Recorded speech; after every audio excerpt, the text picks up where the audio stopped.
All right, guys, a Magic Keyboard just came through. Let's open it up. See what's inside. Well, you can guess what's inside.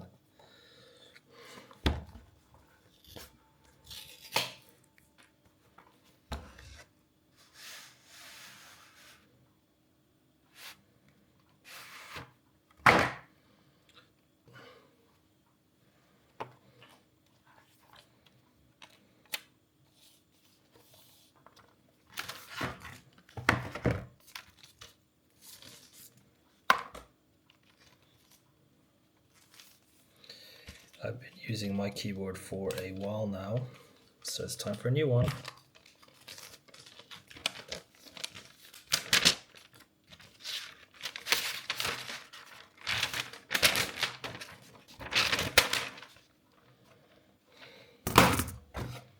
And you get a wire as well.